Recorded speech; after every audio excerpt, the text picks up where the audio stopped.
Hello everyone and welcome back to the channel. If you're new here, please hit the subscribe button and turn on notifications so you never miss important discussions about our continent and the world.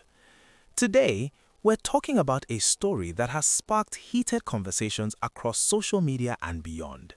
A viral post on X, formerly Twitter, by @Bongo Ideas HQ has brought attention to reports of South Africans targeting fellow Africans, particularly from Nigeria, Ghana, Zimbabwe, and other neighboring countries, and asking them to leave.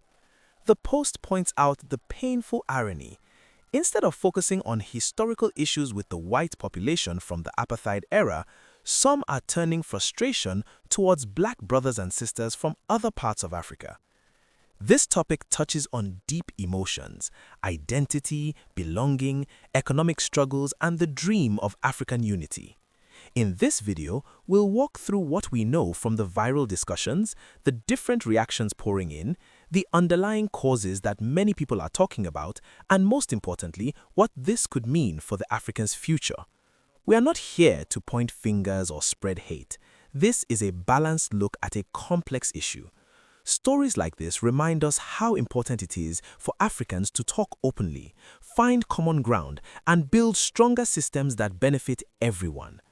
Whether you're from Nigeria, Ghana, South Africa, Zimbabwe, or anywhere on the continent or in the diaspora, this affects us all. The dream of a united Africa where people can move, trade, and thrive together is one that many still hold dear. But real challenges like unemployment, service delivery, and migration pressures are testing that dream. Stick with me through the full story. We'll include relevant footage so you can see the conversations unfolding. At the end, I'll share some thoughts on possible ways forward. If you're ready for an honest, respectful discussion, let's dive in. The story gained massive attention when the post highlighted videos and comments showing tensions in parts of South Africa. Some locals are reportedly telling or pressuring nationals from other African countries to go back home. The post notes that the focus is on fellow black Africans rather than the white South African population who were part of the apartheid system that oppressed the majority for decades. This has led to strong reactions. Many people across the continent are asking, why is this happening? What are the real problems behind it, and how can we prevent it from damaging the idea of African brotherhood? Watch the footage from the original post and related discussions. You'll see people expressing anger about jobs, housing, and services. South Africa has one of the biggest economies on the continent, and it has attracted migrants from many neighboring countries for years. Like many nations around the world, when times get tough, immigration becomes a flashpoint. Many commentators point to high unemployment rates in South Africa.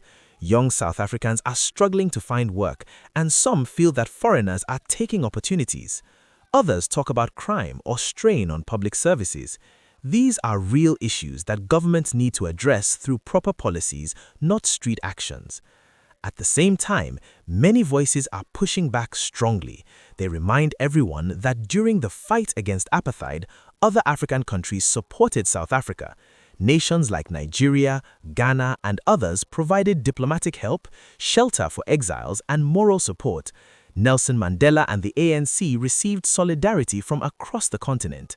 So seeing fellow Africans now being targeted feels like a painful betrayal to some. The post calls it blacks fighting blacks and questions the logic. Why target people who share the same skin color and similar histories of colonial struggle instead of addressing deeper systemic problems? This isn't the first time such tensions have surfaced in South Africa. Over the years, there have been periodic outbreaks of xenophobic sentiments, often during times of economic hardship. Each time, it sparks debates about who belongs, what South African first really means, and whether migration policies are working. On the other side, people from Nigeria, Ghana, Zimbabwe, and elsewhere argue that many of their nationals in South Africa are hard-working entrepreneurs, traders, professionals, and students who contribute to the economy. They run shops, create jobs, and bring skills. Deporting them or harassing them without due process could hurt everyone in the long run. Watch the footage of reactions from Ghanaians and Nigerians. Some are calling on their governments to step in, perhaps reviewing visa policies or offering support to citizens who want to return. Others are urging calm and dialogue instead of retaliation. The bigger picture here is the challenge of Pan-Africanism in practice.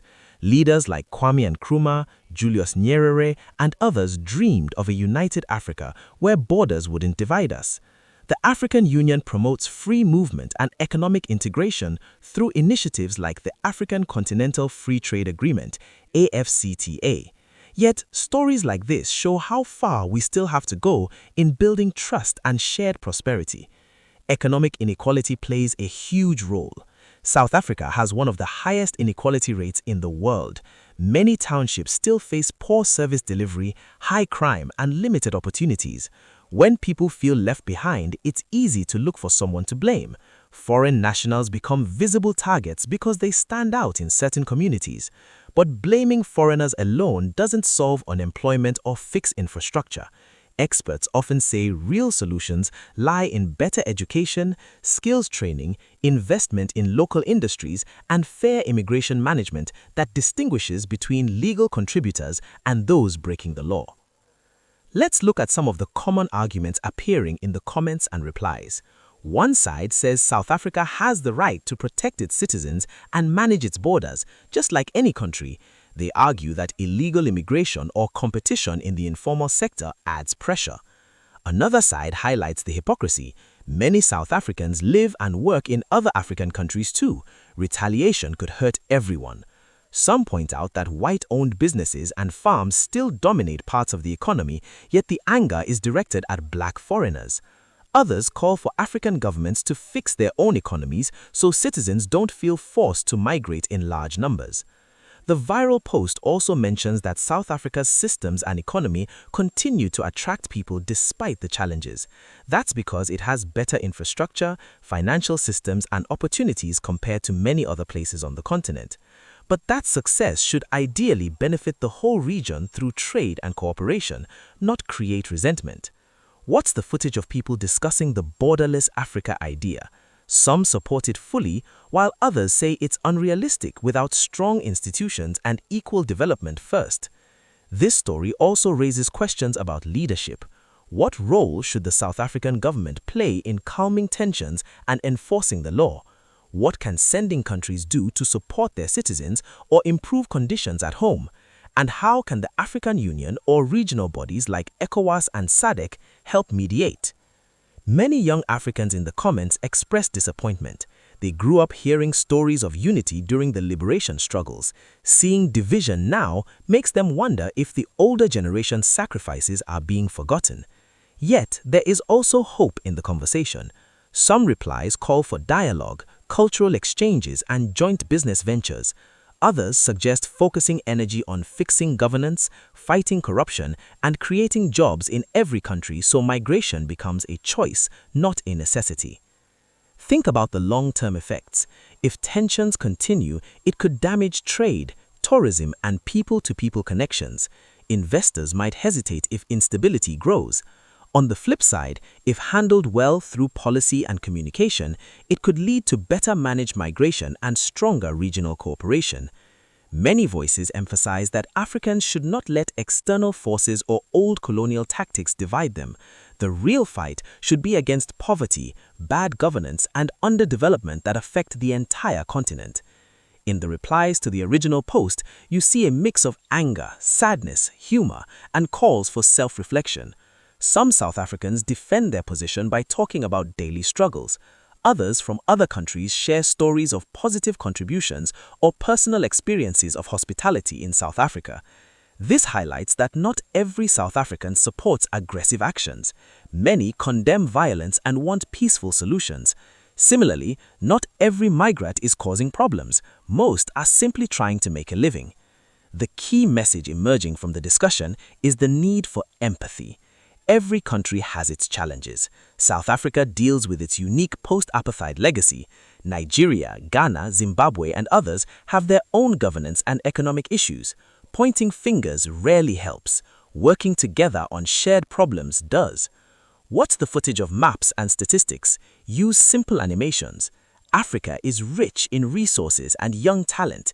If we harness that through unity, the continent could thrive. Division only weakens us all. Stories like this go viral because they touch on identity and belonging. In a globalized world, migration is normal, but it needs rules and fairness. Africans have a chance to show the world how to manage diversity better than others have in the past. Ultimately, the conversation should move from blame to solutions, better border management, skills development, anti-corruption efforts, and promoting intra-African trade so everyone benefits. We've covered a lot in this video, from the viral post highlighting tensions in South Africa to the reactions from Nigerians, Ghanaians, Zimbabweans, and others, the economic and social context, and the bigger questions about African unity. This is a reminder that Africa's challenges are complex, but so is our potential. Division has never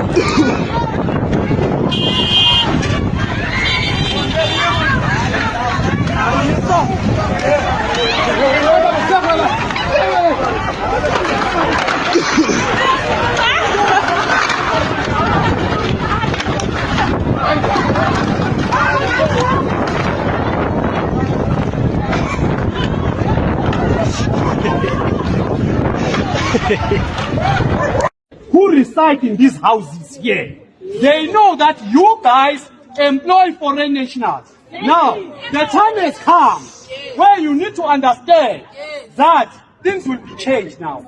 We are going for our vote for November. These people will be voting for these political parties that failed us. Now, as Umkondo is over here, we are saying we are not an EFF, we are not in GNU, we are not the ANC. We are a strongest opposition party. Where we'll make sure that it won't be business as usual. Test our strength.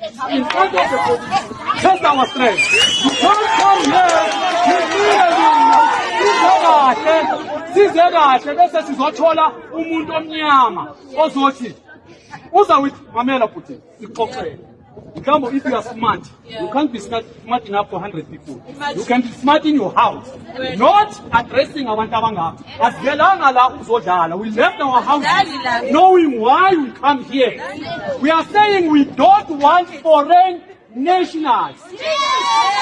Full stop. Because one, to sweep, to paint, to lift cement and put it in somebody's car, it's not a skill job. So we are saying, don't test our strength. If you want to test our strength, prove it, close your doors, and see what will happen tomorrow. Don't when you kill Zimbabweans, Mozambicans, Nigerians, Somalians here in South Africa and calling them Makwere and calling them all sorts of names, today you hold a placard and say Black Lives Matters. When you support the killing of your own fellow black brothers and sisters here in South Africa, and have some useless hashtag on social media, put South Africa first, that is a narrow nationalism, because the problem of black people is not a problem of South Africa. A black man is hated everywhere, be it in China, be it in France, be it everywhere. You cannot say South Africa first. We must say black first and defend the black lives everywhere, including here in South Africa. Let us treat black life with respect and dignity. We will never be respected if we suffer from self-hate. Because the reality of the situation is that you don't respect yourself. Because if you loved this face, this black face, when you are about to burn a Zimbabwean and seeing the tears of a black African fellow crying for his or her life, you will see yourself and stop it immediately. It is not a problem of Zimbabwe. It is not a problem of Nigeria. It is a problem of self-hate. We must begin to love ourselves. Then we will never have a problem anyway.